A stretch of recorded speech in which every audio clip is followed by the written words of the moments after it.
Dicho esto y sin nada más que añadir, damos inicio a la sesión número 11 académica del tercer programa de arbitraje nacional e internacional. Le damos pase, doctor Edson López, para el inicio de su exposición. Muchísimas gracias. Voy a compartir pantalla y por favor ustedes me confirman cuando ya esté a la vista. ¿La ven? Sí, Solo sí, que... sí, se visualiza. ¿Pero están viendo la versión presentación o Eh, se ve, la bitcoin? se ve todo, o sea, con todas las presentaciones. No, Permítame. Ahora sí me ahora escuchan. sí, ahora sí está. Perfecto. Bien. Muy buenas tardes con todos. Es un verdadero placer estar acá el día de hoy con ustedes para hablar sobre la anulación de laudos arbitrales. Muchísimas gracias al CARD Amazonas por la amable invitación que me hizo para participar el día de hoy en esta ponencia. Y sin más, entonces quiero arrancar contándoles un poco de lo que vamos a tratar el día de hoy. En los próximos 45 minutos, una hora, vamos a hablar sobre la anulación de laudos arbitrales. ¿Qué es la anulación? ¿Qué establece la ley modelo? Porque es de donde digamos, de donde se deriva o primordialmente de lo que vamos a hablar.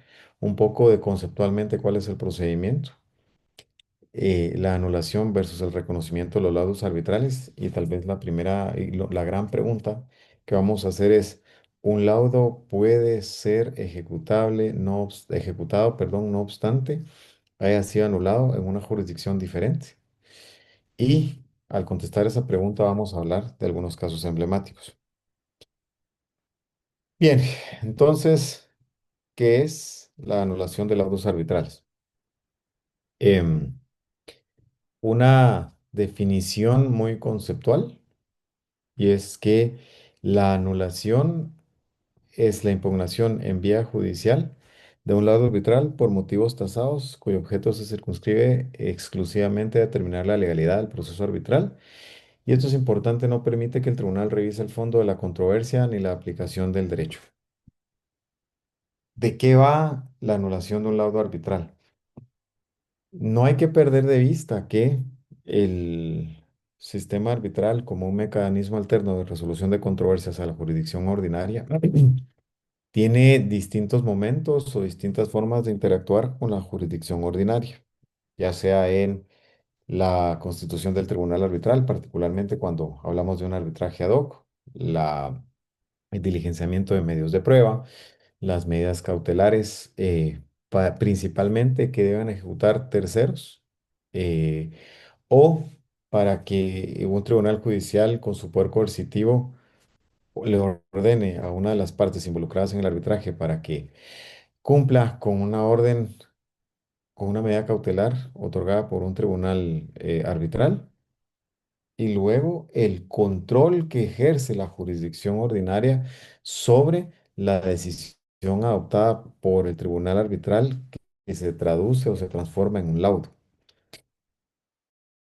Este sistema de contraloría o de control que ejerce la jurisdicción ordinaria sirve para dotar de garantía o de certeza, em, vía un tribunal judicial, una especie de revisión limitada. Esto es muy importante, una revisión limitada que hace un tribunal judicial de la decisión adoptada por un tribunal arbitral. Pero esta revisión no es ilimitada, sino ya lo vamos a ver un poco más adelante.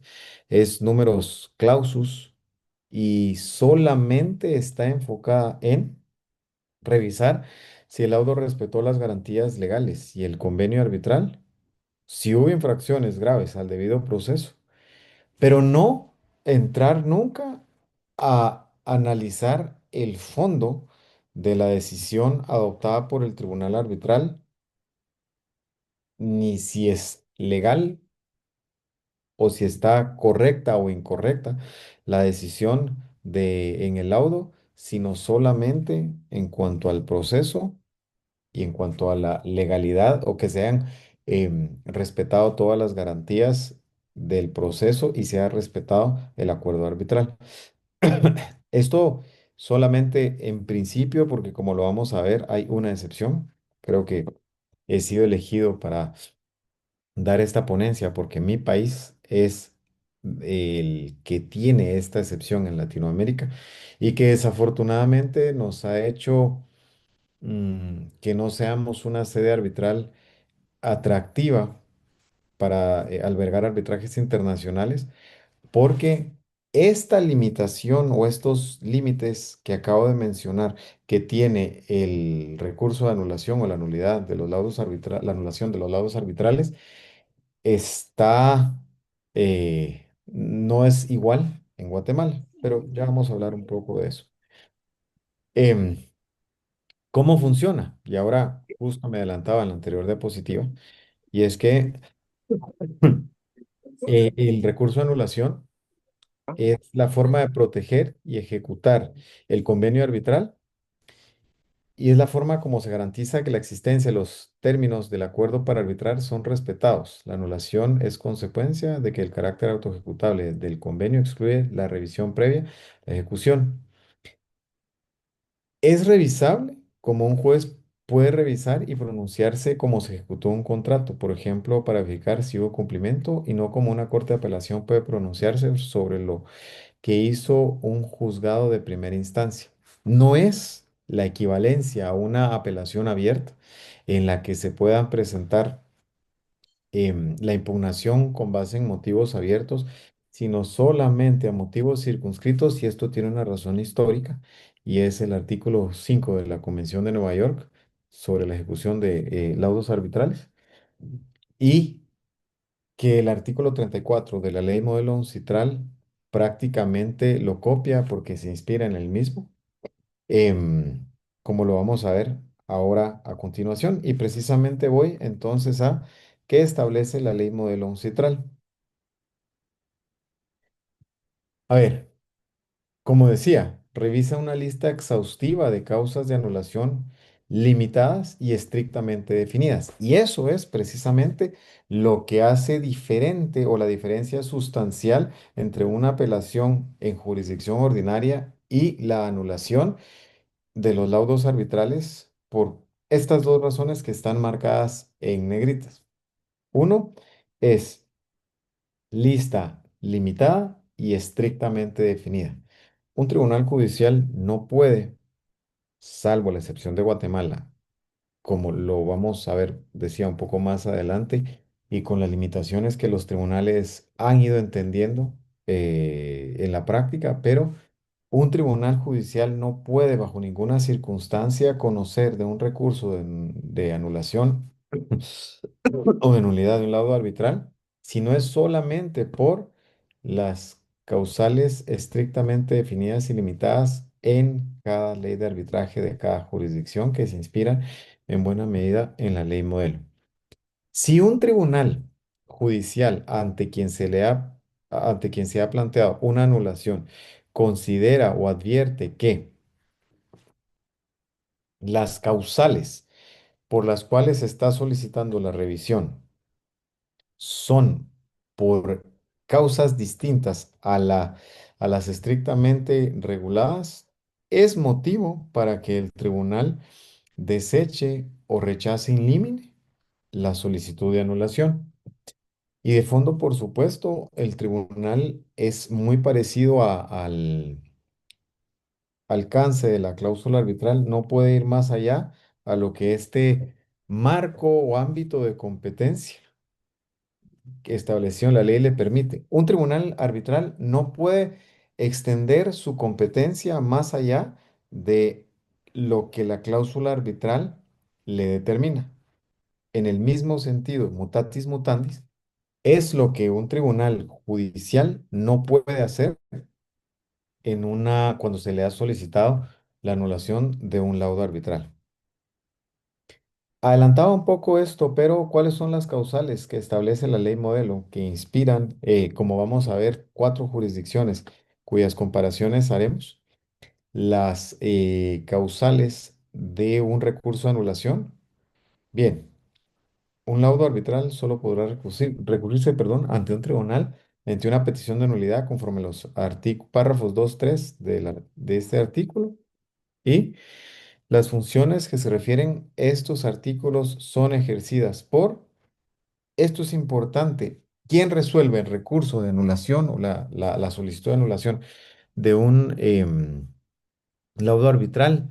Eso lo determina cada jurisdicción y puede ser un juez de primera instancia, por ejemplo, puede ser una sala específica, como es el caso de Costa Rica, o puede ser una sala de la Corte de Apelaciones eh, de cualquiera de las de las que están contenidas en la Corte. Digamos, en el caso de Guatemala, podrían ser no solo las que están en la ciudad de Guatemala, sino cualquiera de las departamentales.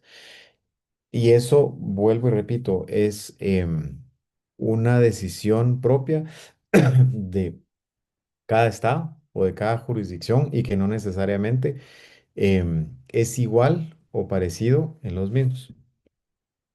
El laudo arbitral solo podrá ser anulado por el tribunal. eh, Pensemos una sala de la Corte de Apelaciones. ¿Cuándo? Ahora sí entramos a las causales. Uno, que la parte que interpone la petición pruebe que una de las partes está afectada por alguna incapacidad o dicho acuerdo no es válido en virtud de la ley a que las partes lo han sometido o si nada se hubiera indicado en este respecto en virtud de la ley de este estado. Y aquí me voy a detener em, para explicar un poco esto y también para mencionar algunas ideas que me parecen relevantes. Pues yo creo que la incapacidad, desde mi conocimiento, es un concepto bastante uniforme en todas las jurisdicciones de Latinoamérica y que para que un contrato sea válido, se deben cumplir con las condiciones de capacidad, consentimiento que no adolezca de vicio, objeto lícito, etcétera. Si una de las partes, por ejemplo, tendría, tuviera una incapacidad y se logra demostrar en el recurso de anulación y esto hubiera sido alegado, por ejemplo, a lo largo del arbitraje y el tribunal arbitral hubiera obviado esto, es una de las causales por las que un tribunal judicial, fuera un juez de primera instancia o una sala especializada o una sala de la Corte de Apelaciones, como lo acabo de explicar hace un momento, podría entrar a conocer e inclusive anular un laudo. Pensemos en que dicho acuerdo no es válido en virtud de la ley a que las partes lo han sometido. Un desliz que hubiera cometido alguna de las partes al momento de suscribir el contrato y es que el acuerdo arbitral fuera, no sé, no cumpliera con alguno de los requisitos de validez. eh, Otra vez entramos o caemos a la misma consecuencia o a la misma conclusión. Y esta es la parte adicional que me parecía interesante apuntar, y es el hecho que si no se indicó nada al respecto, pero se considera que el acuerdo arbitral no es válido con base en la lex arbitri o la ley del fondo designada para el conocer o que regula o gobierna el contrato, entonces también encuadra esta situación contenida en la literal uno, el numeral uno de la literal A, que se repite prácticamente en todas las legislaciones de Latinoamérica. Esto es sujeto de interpretación y que ha dado, por ponerlo de alguna manera, em, interpretaciones de diversa índole, jurisprudencia interesante, que abre una oportunidad para anular laudos específicamente basados en esta causal, porque se deja esta puerta abierta, dependiendo, por supuesto, de cómo lo ha regulado cada ley de arbitraje. Numeral 2, que no ha sido debidamente notificada de la designación de un árbitro o de las actuaciones arbitrales o no ha podido por cualquier razón hacer valer sus derechos. Como ustedes saben, uno de los principios básicos del arbitraje es que exista igualdad de armas, que las partes tengan la misma posibilidad de defenderse, de presentar su caso, de ejercer legítima y exhaustivamente su derecho de defensa, presentar pruebas de la misma manera que su contraparte, presentar argumentos de la misma manera que su contraparte y conocer de la misma manera que su contraparte cualquier decisión o incidencia que ocurra a lo largo del arbitraje. Si algo de esto no ocurre, entonces es causal de anulación del laudo. Esto normalmente, en particular, que no haya sido debidamente notificada la designación de un árbitro o de las actuaciones arbitrales, esto normalmente es más propenso a que ocurra en los arbitrajes ad hoc y no tanto eso en los arbitrajes institucionales de centros de arbitraje serios con estricto rigor de la función contralora que deben realizar de las actuaciones de los tribunales arbitrales, que es, cuyo centro administra los procesos, porque esto no debería ocurrir en un arbitraje ad hoc, como ustedes saben. Es muchísimo más fácil que ocurra, en principio, lo pongo mejor de esta manera, en principio en un arbitraje ad hoc, dependiendo de lo que regule la cláusula arbitral, prácticamente hay que crear las reglas desde cero. Hay que hacer la notificación o la notificación del inicio del arbitraje directamente a la otra parte sin pasar por algún centro, ni mucho menos. Y esto puede prestarse a muchísimas manipulaciones. Y yo les voy a contar un caso que me ha tocado vivir en la práctica y que me parece que es un caso objeto de literalmente estudio, y que ha generado algún tipo de jurisprudencia, cuando menos en 5 jurisdicciones. Y es en Guatemala, hasta el año pasado. El artículo 291 del Código de Comercio establecía que cuando en un contrato de distribución, agencia o representación, las partes, luego de terminado el mismo, no se hubieran puesto de acuerdo en la indemnización que se le tenía que pagar al distribuidor, agente o representante, tenía que dilucidar sus diferencias mediante arbitraje. Y adicionalmente a esto, el tribunal arbitral, el arbitraje, perdón, salvo disposición en contrario. Lo que hizo entonces el artículo 291, que fue promulgado, si no recuerdo mal, en 2006, era que el arbitraje era la vía primigenia para resolver las controversias y estaba sustituyendo la voluntad de las partes, y la manifestación en contrario era la que tenía que emitirse para ir a la jurisdicción ordinaria. No se necesitaba entonces de una cláusula arbitral para acudir al arbitraje. Y lo interesante, perdón, lo interesante adicionalmente en esto era que es un contrato, pensemos en el contrato de distribución, que es el más común en donde surgieron este tipo de disputas. Es un contrato mercantil que por disposición también del Código de Comercio no necesitan ningún requisito formal para su validez y existencia. Podría ser un contrato verbal. Nos encontramos entonces frente a un arbitraje completamente atípico, en el que podría no existir contrato escrito y tampoco cláusula arbitral, pero por disposición legal debía acudirse al arbitraje.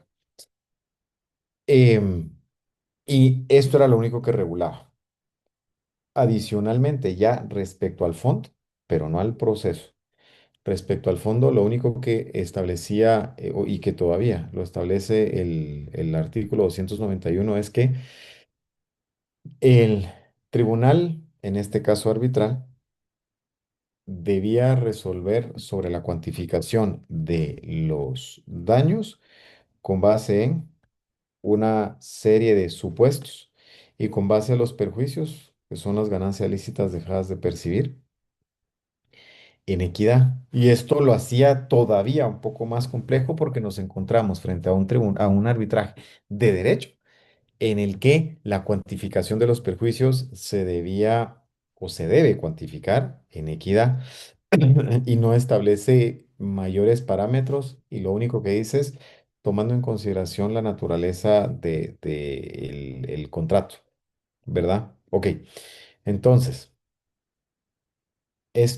y en el caso, por ejemplo, de la Ley de Promoción y Protección de Inversiones de Honduras, establece una regulación muy parecida para contratos de agencia, para disputas en propiedad raíz, para disputas de propiedad intelectual, entre otras. Regresando entonces al caso de Guatemala, nos encontramos frente a un arbitraje ad hoc completamente atípico, pero finalmente a un arbitraje ad hoc que es altamente manipulable si una de las partes no actúa de buena fe. O una de las partes no quiere que el arbitraje continúe de una manera normal. ¿Cómo se inicia un arbitraje ad hoc?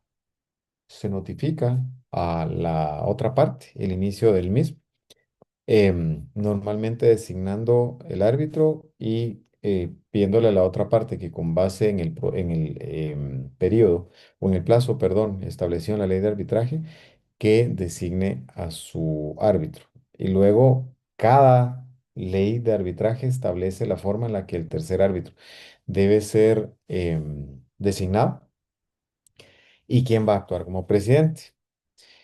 Y cómo se entiende o se tiene por válida la notificación practicada a la contraparte, pues de nuevo aquí vamos a la ley modelo, que es la que establece una regulación guía, por ponerlo de alguna manera, pero cada ley de arbitraje establece específicamente em, los requisitos o los supuestos en los que se debe tener por válida. El domicilio, el último domicilio conocido, después de haber hecho una indagación razonable, su sede social, perdón, etcétera, etcétera. ¿Qué pasó en el caso en el que les acabo, por el que les estoy comentando esto? Y es que supuestamente se recibe la notificación o la solicitud, sí, la notificación del inicio del arbitraje en una fecha X. eh, Se crea una evidencia fraudulenta de que esta em, notificación fue efectuada, vuelvo y repito, en una fecha específica. Y aparece finalmente en las oficinas de la entidad demandada 15 días después de que supuestamente había sido originalmente, más de 15 días después, perdón, de la fecha en la que supuestamente de forma original había sido entregada. Esto habilita a la parte demandante a que solicitara un auxilio judicial para la designación de un árbitro en supuesta rebeldía de la parte demandante, pero con un grado adicional de complejidad. Y es que no era solo una, sino eran 5 demandadas, una entidad centroamericana, una entidad estadounidense, una entidad canadiense, una entidad francesa y una entidad coreana. Y lo que se pretendía adicionalmente era que la notificación, la supuesta notificación practicada en una fecha a la entidad centroamericana, em, surtiera efectos para cada una de las entidades extranjeras con base en una disposición adicional que solamente decía que cuando hubiera mandato, em, se tenía por válida las notificaciones. Sin embargo, esta disposición era muy expresa al decir que esto aplicaba solamente frente a una autoridad administrativa y para temas regulatorios, nunca para temas comerciales. Dos vicios fundamentales ocurren en este caso. El primero es que la notificación, por supuesto, que fue fraudulenta, ¿verdad? Em, y la segunda es el hecho de que las entidades extranjeras nunca tuvieron conocimiento de las actuaciones arbitrales y por esa razón no pudieron hacer valer sus derechos. El arbitraje continuó y una de las, perdón, se instaura el tribunal arbitral sin que la parte demandada, a quien sí se le notificó fraudulentamente y se le vedó el derecho de nombrar su árbitro, se constituye entonces el tribunal arbitral. El tribunal arbitral se instala y solo la parte demandante es comunicada de la instalación del tribunal arbitral. El tribunal arbitral empieza a ejercer sus funciones y posteriormente, sin haberle corrido audiencia a la parte demandada y sin darle la oportunidad de poder manifestarse al respecto, establece los términos de referencia y establece adicionalmente lo que denominó un arancel del tribunal arbitral, que era prácticamente los honorarios que iban a cobrar. De nuevo, esto una nueva o una adicional ilegalidad por el hecho de que eh, la parte demandada no tuvo la oportunidad ni de discutirlo con su contraparte y mucho menos de poder manifestarse antes de que el tribunal adoptara cualquier tipo de decisión. El proceso avanza y la parte demandada a todas estas hasta este momento no ha sido notificada. La parte demandante presenta su demanda y solicita medidas cautelares.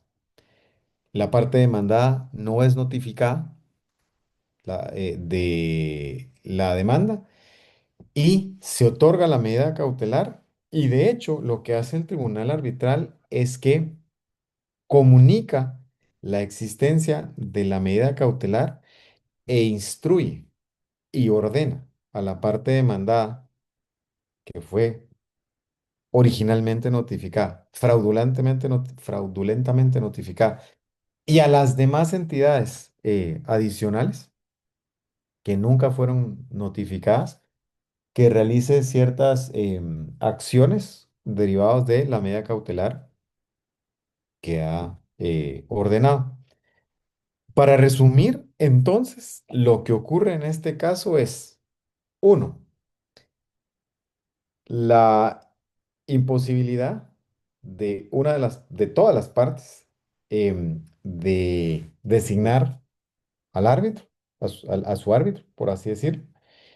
Dos, de no tener conocimiento de las actuaciones efectuadas por el tribunal arbitral, esto las entidades que nunca fueron oficialmente notificadas, y en el caso de la entidad que fue fraudulentamente notificada, conoció las actuaciones arbitrales en un momento posterior al que debió haberlas conocido y como consecuencia de ello no pudo hacer valer sus derechos.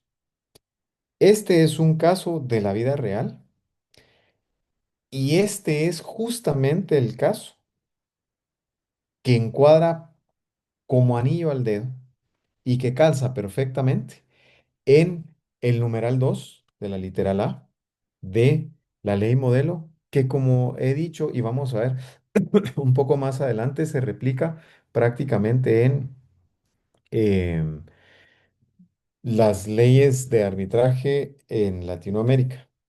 Siguiente supuesto, que el laudo se refiere a una controversia no prevista en el acuerdo de arbitraje o contiene decisiones que exceden los términos del acuerdo de arbitraje. No obstante, si las disposiciones del laudo que se refieren a cuestiones sometidas pueden separarse de las que no lo están, solo se podrán anular estas últimas. Dos cuestiones o dos ideas respecto a esto. La primera es, pensemos en que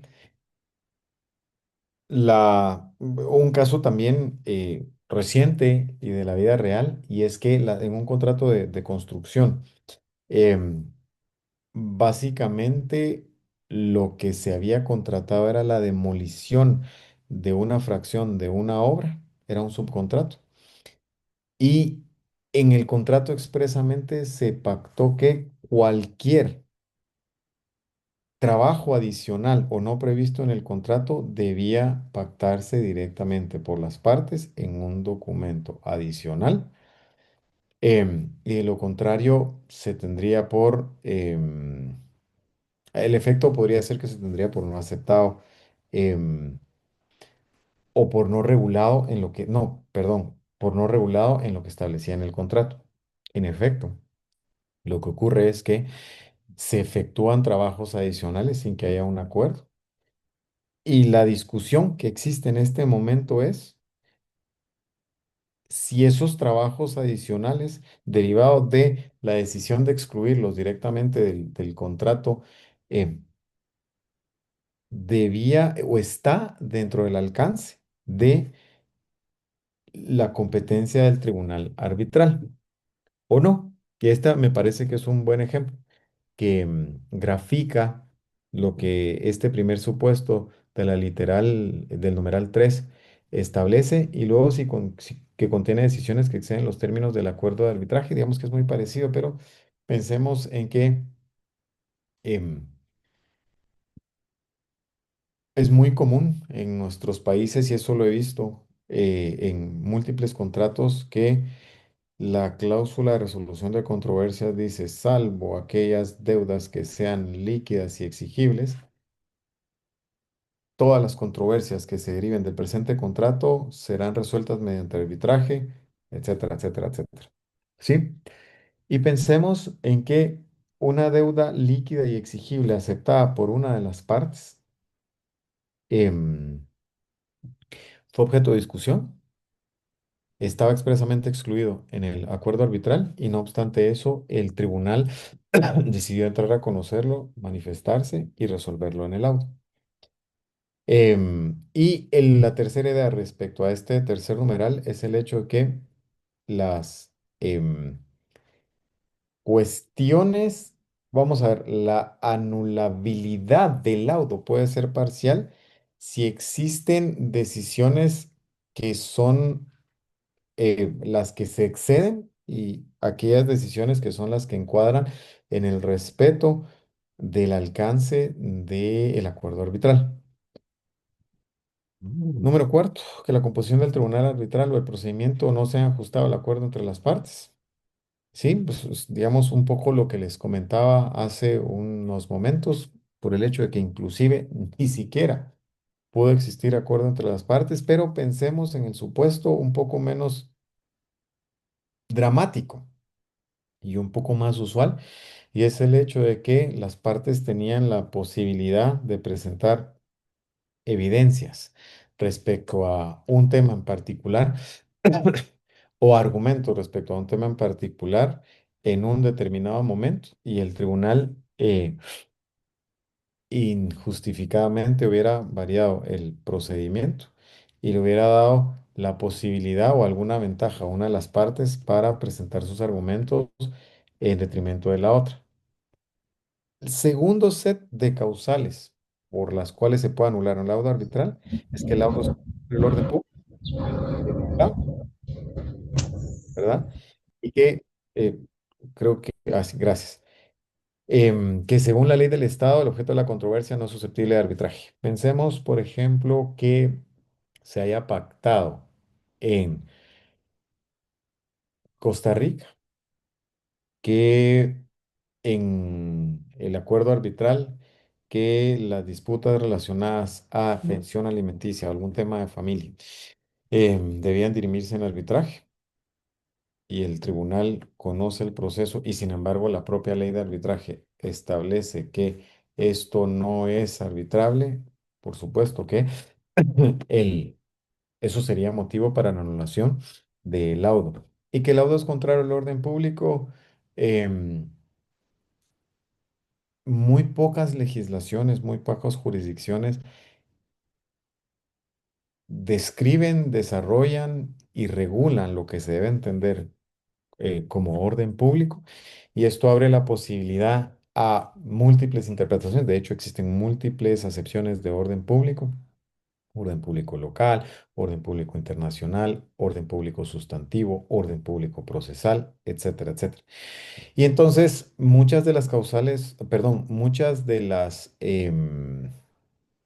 solicitudes de anulación en las que se basan en esta disposición usualmente están atadas a la violación del derecho de defensa y debido proceso, digamos, englobando alguna cuestión que haya ocurrido de forma anómala en el laudo y con las que muchas veces se intenta convencer a la sala de salirse la sala, perdón, al tribunal, de salirse de esa camisa de fuerza para entrar a conocer o a ver el fondo del asunto, lo cual, como hemos visto, en principio está expresamente prohibido.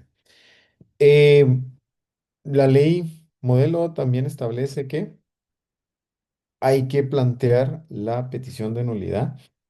En este caso, 3 meses después de la recepción del laudo, ¿sí?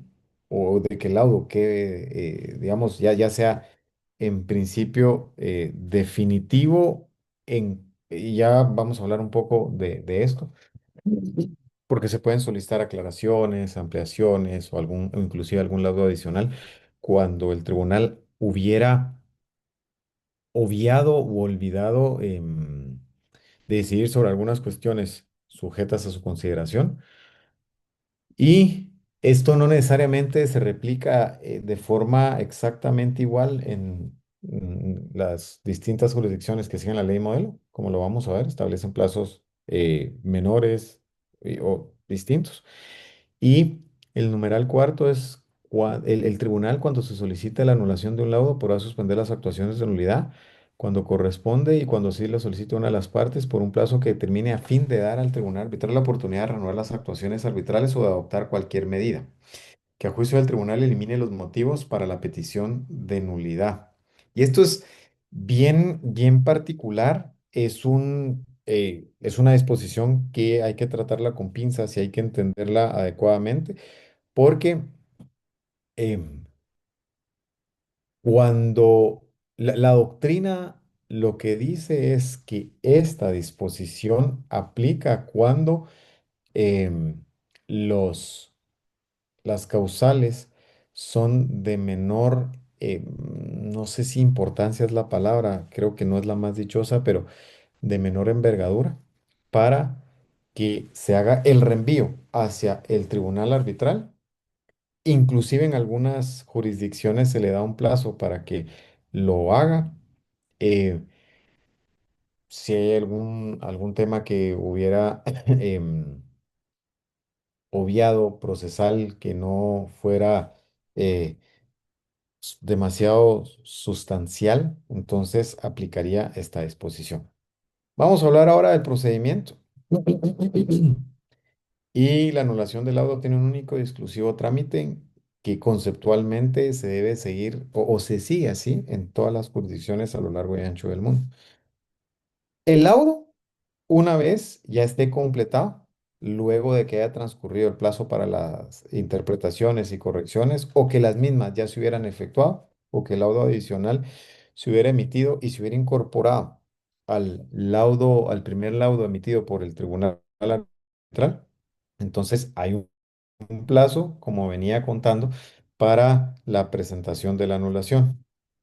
Luego de esto, entonces, el tribunal designado por cada jurisdicción, un juez, una sala especializada, una sala de la Corte de Apelaciones, como decía, em, lo admite y le da audiencia a la parte que no ha planteado la anulación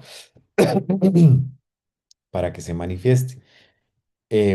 Hago un spoiler de las diapositivas que vienen más adelante. En el caso de Guatemala, por ejemplo, hay una diferencia sustancial de lo que ocurre en el caso de Perú, que si no estoy mal es la regla 20-20-20.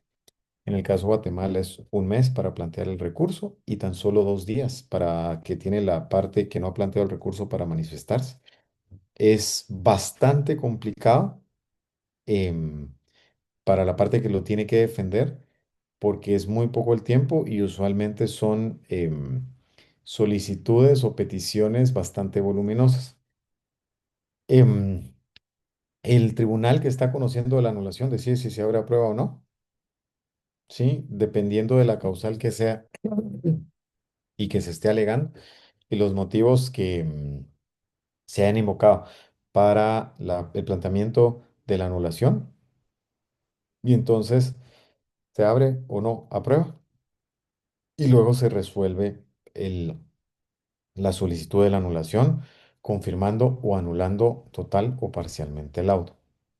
Conceptualmente hablando, esto es lo que ustedes van a ver con distintos plazos, em, ante distintas tribunales judiciales en las distintas jurisdicciones de Latinoamérica o del mundo en general, pero conceptualmente esto es justamente la conceptualidad de cómo se tramita el procedimiento o cuál es el procedimiento de la solicitud de anulación. Hablemos entonces de algunas jurisdicciones, em, Costa Rica, Perú y Guatemala. Y les decía que Guatemala es un caso muy particular porque algún diputado en algún momento de creatividad se le ocurrió modificarle recurso nulidad, nulidad por revisión y modificar las facultades que tiene la sala, no solo anular, sino también de anular o confirmar, sino también de modificar el auto. El plazo es de un mes para la emisión del auto, perdón, para el planteamiento del recurso de revisión después de emitido el auto. En el caso de Perú, salvo que me equivoque, son 20 días. En el caso de Costa Rica, de hecho, está la ley RAC, la ley para arbitrajes locales, em, pero ya existe una ley que modifica esto y para los arbitrajes locales es de 15 días y para los arbitrajes internacionales es de 3 meses. Algunas particularidades y ahora adicionamos dos jurisdicciones más. Eh, em, mm, en el caso de Ecuador, hay 30 días para el planteamiento del recurso de nulidad, ¿sí? Y la presentación, esto es interesante y particular, la presentación debe hacerse ante el tribunal arbitral que deberá remitir a los juzgados o ante el tribunal judicial que va a conocer del recurso de nulidad. Y la presentación del recurso no suspende el cumplimiento del laudo. En el caso de Honduras, el plazo es sustancialmente menor, es de 7 días a partir de la emisión del laudo.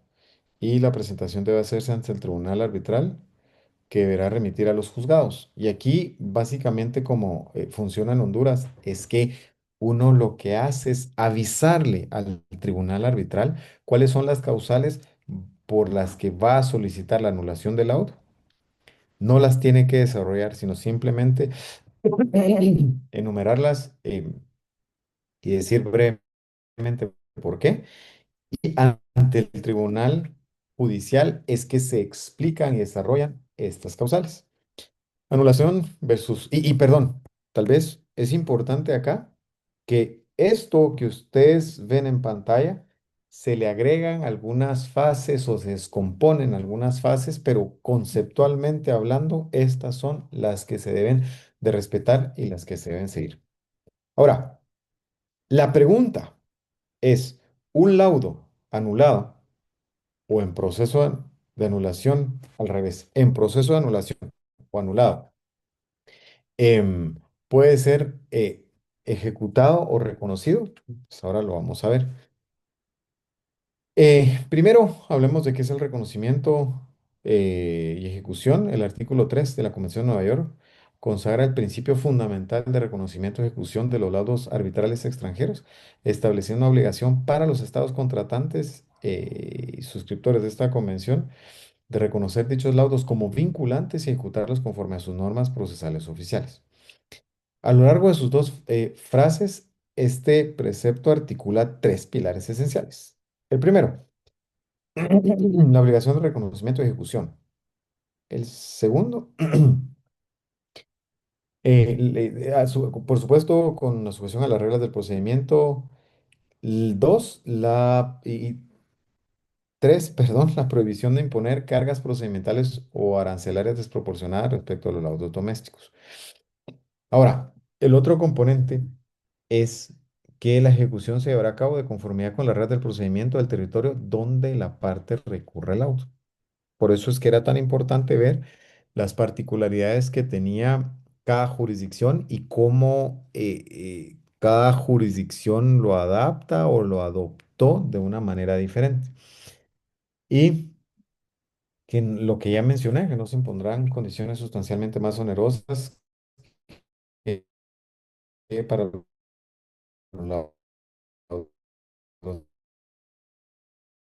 nacionales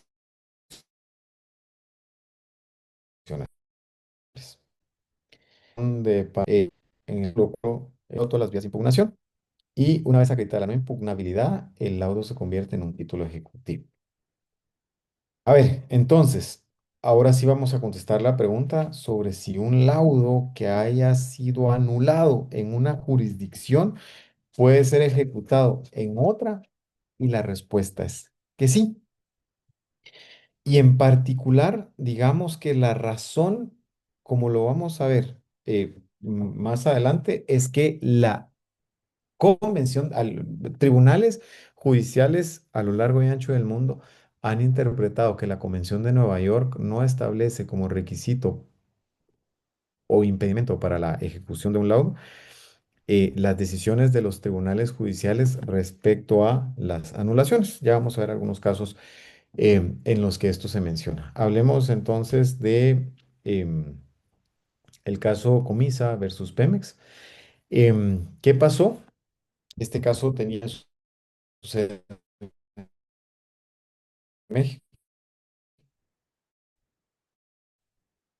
El Tribunal Judicial en México lo declara y anula. El laudo lo anula basado en el argumento de que una ley administrativa posterior al inicio del arbitraje que eliminaba la posibilidad de discutir mediante arbitraje la disputa que era objeto de este caso y que estaba conociendo el tribunal arbitral. em,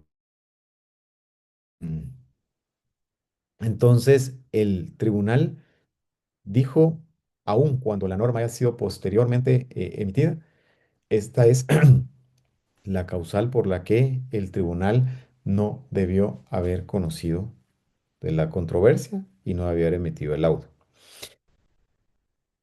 Cuando se intenta ejecutar este laudo en Estados Unidos, no obstante, ya existía una anulación, había sido anulado en México.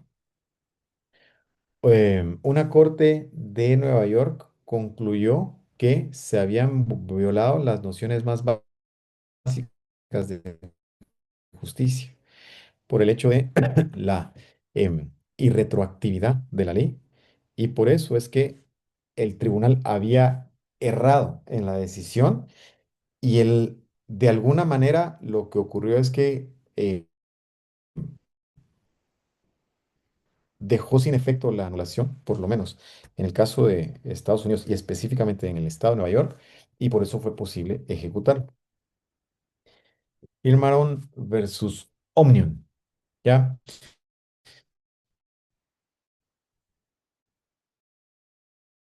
La Corte de, de Casación francesa reconoció la validez en Ginebra y fueron dos razones. Digamos, una de ellas un poco más compleja porque establecía que se desligaba del derecho suizo. Em, que es lo que está hasta el final de la cita, pero la que se asocia más a lo que venía diciendo yo es que no contempla, la Convención de Nueva York no contempla como motivo para negar el reconocimiento de un laudo el hecho de que éste haya sido anulado en el país de origen. Eh, este caso, Strumaloy versus Egipto, ¿sí? Em, digamos que muy parecido a lo que ocurrió en el primero que les presenté o que les expuse, y es que en este caso el laudo fue proferido en Egipto y anulado por las cortes egipcias. Em, y lo que en Estados Unidos, cuando se intenta ejecutar, cuando se ejecuta, perdón, el mismo, no obstante, había sido anulado en Egipto, las cortes de Estados Unidos consideraron que, número uno, em, los árbitros aplicaron equivocadamente el derecho civil egipcio en lugar del derecho administrativo de este país, pero además es porque era evidente que tanto el tribunal arbitral como las cortes parciales y habían cometido violaciones abusivas y flagrantes de el debido proceso y por esa razón es que el laudo fue ejecutado. En conclusión, entonces, para ir aterrizando la idea, perdón, y este es el último caso que se me estaba escapando. em, Justamente es el caso Yukos contra Rosneft, que el laudo había sido anulado en Rusia por razones que van en contra del orden público holandés y decidieron prescindir de la nación para reconocer y ejecutar el laudo. Una de las causales por las que no se debe reconocer un laudo arbitral, según la Convención de Nueva York, es que sea contra el orden público del em, lugar en donde se va a ejecutar. Entonces, las razones por las que se había anulado eran contrarias al orden público del lugar en donde se iba a ejecutar el laudo.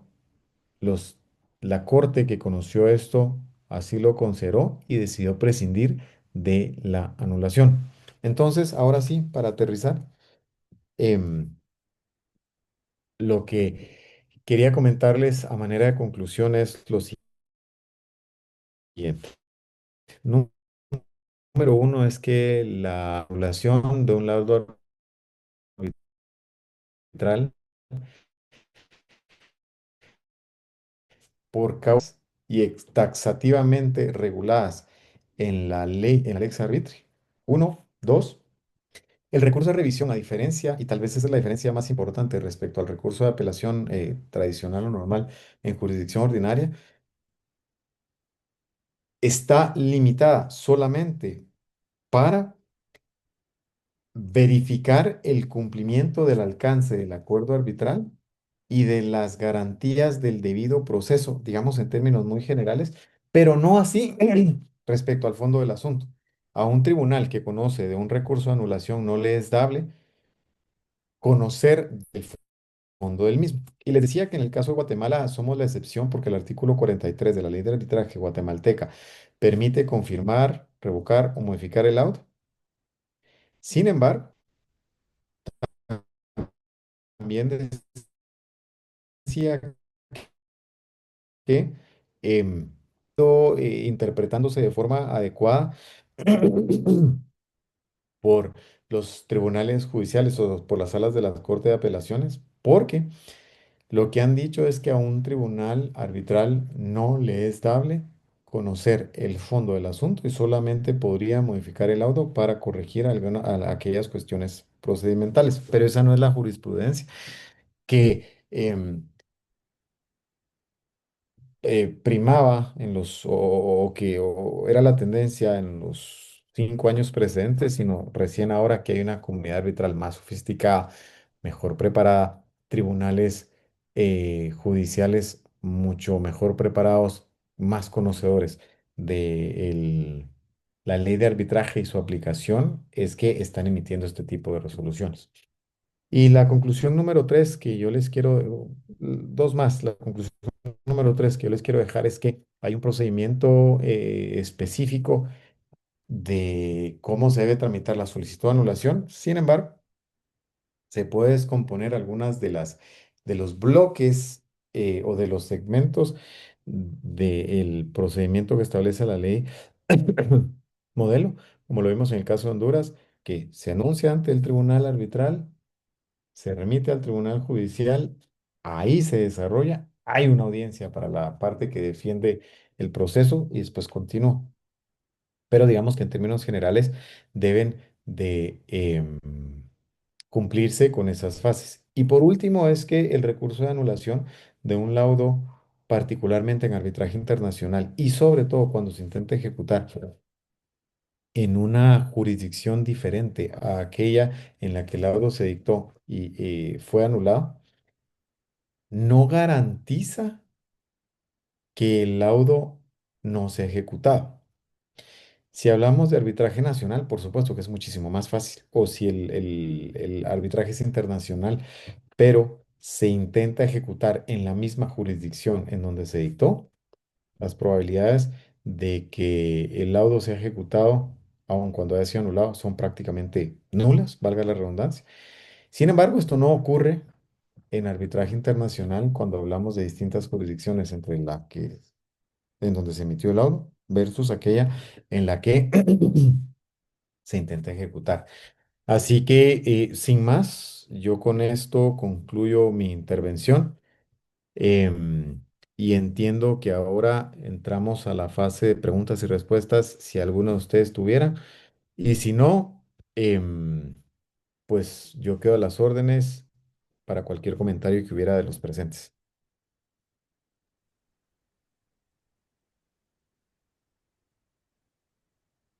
Muchas gracias, doctor Exxon López, por su excelente exposición. Bien, ahora culminada la ponencia, pasaremos al bloque de preguntas. Si algún presente participante desea realizar alguna pregunta o tiene alguna duda, puede hacerlo ahora activando su micrófono o puede escribir mediante el chat.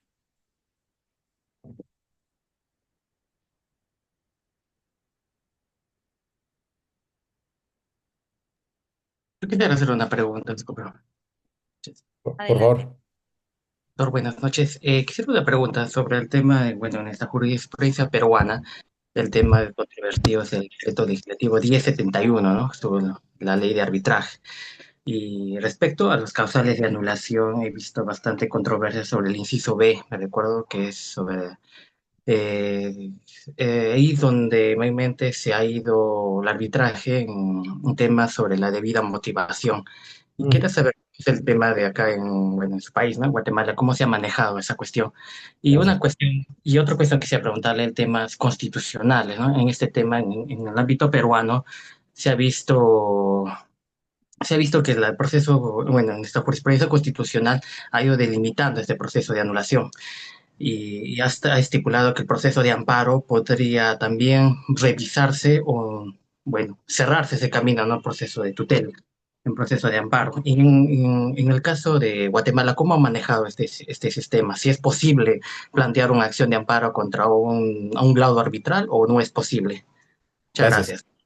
No, muchísimas gracias a usted. Pues de hecho, la debida motivación es que justo depende de cómo esté regulado. Hay algunas jurisdicciones que lo incluyen, como usted lo acaba de comentar, en el caso de Guatemala o en el caso de Costa Rica, en el caso de Honduras, en el caso de El Salvador, en el caso de Ecuador, por ejemplo. No existe una causal específica respecto a la debida motivación, que de hecho esto ha sido motivo de mucha discusión, de mucha jurisprudencia, y por eso me encanta la pregunta. Pero usted me preguntó específicamente en el caso de Guatemala, ¿y qué ha pasado acá?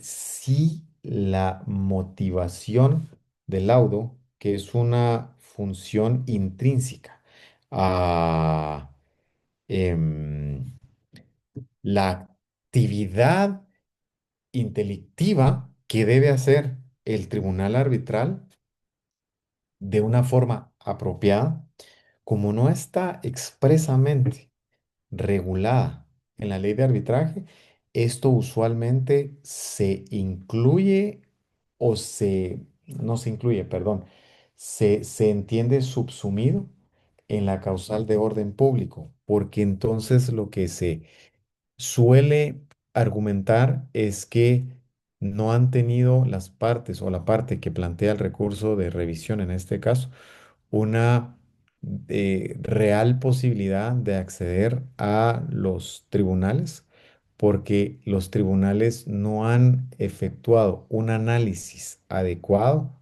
completo y mucho menos acertado respecto a las pretensiones o el conflicto que se ha sometido a su consideración, porque simplemente se han limitado a tomar una decisión sin explicar ni justificar adecuadamente por qué lo hicieron.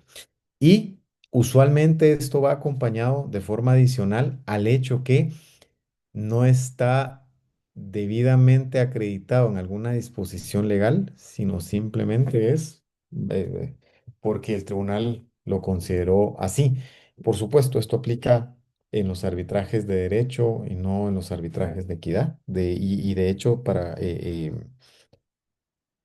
concluir esta respuesta, le puedo decir que está involucrado por lo menos en 15 arbitrajes de ad hoc y de equidad en los últimos 2 años, que han llegado a recurso de anulación y en el 100% de los casos, una de las causales que ha invocado una de las partes ha sido la falta de motivación porque no ha estado satisfecha con el análisis efectuado por los tribunales arbitrales y las salas que conocen el recurso de revisión han dicho en el 100% de los casos que el tribunal ha motivado según su leal saber y entender el laudo y que al ser un tema de equidad, un laudo de equidad, les es mucho más complejo entrar a conocer si ha sido debidamente motivado o no. Y contestando su segunda pregunta, em, si existe tutela, sí, desafortunadamente en Guatemala el amparo, la ley, tenemos la ley de amparo, accesión personal y de constitucionalidad. Y el amparo, hay una disposición en esta ley que establece que no hay ámbito que no sea susceptible de amparo. Desafortunadamente, entonces nosotros en Guatemala tenemos amparitis y el amparo sí se plantea normalmente en contra de las decisiones del auto que resuelve el recurso de revisión. Y afortunadamente, yo les puedo decir que de 10 casos, 9 son confirmados y uno o menos, sería un más del 95%. Los casos, los amparos son desechados y en ese 5% lo que ha hecho la Corte de Constitucionalidad es que remite de nuevo el expediente a la sala para que la sala haga una motivación adicional, pero es muy raro encontrar que em, la Corte de Constitucionalidad resuelva de fondo votando el laudo o cambiando la decisión de la sala. Entonces yo creo que con eso contesto su pregunta y Juan Eduardo, muchísimas gracias por su comentario. Ha sido un gusto que nos hayamos conocido en Monterrey, donde he tenido la oportunidad de dar varias conferencias.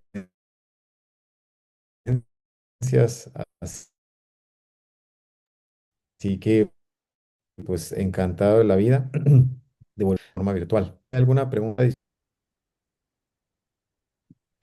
Creo que no.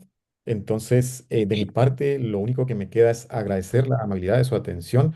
Espero que haya sido una charla entretenida. Francamente, cuando me dieron el tema, mi primera reacción fue, este tema puede ser un poco árido. Sin embargo, pues me pareció interesante explicárselos de la manera en que lo hice, verlas. las distintas formas en las que está regulado, particularmente en Latinoamérica. Entonces, realmente espero que les sea de utilidad para su práctica profesional. Muchísimas gracias por su atención. Muchas gracias, doctor Edson López, y por su disertación y absolución de las interrogantes planteadas. Esperamos contar con usted para futuras actividades académicas. Muchísimas gracias. De esta manera, damos por finalizada nuestra sesión número 11 de las actividades académicas del tercer programa de arbitraje nacional e internacional, organizado por el Centro de Arbitraje y Resolución de Disputas Amazonas. Reiteramos nuestro cordial agradecimiento a nuestro ponente y por su gentil disposición y a toda la audiencia. En breve estaré remitiendo el link con un tiempo de 5 minutos para que puedan registrar su asistencia. Muchas gracias. Que tenga una excelente noche, doctor Ex. Hasta luego. Hasta luego. Muchas gracias. Gracias.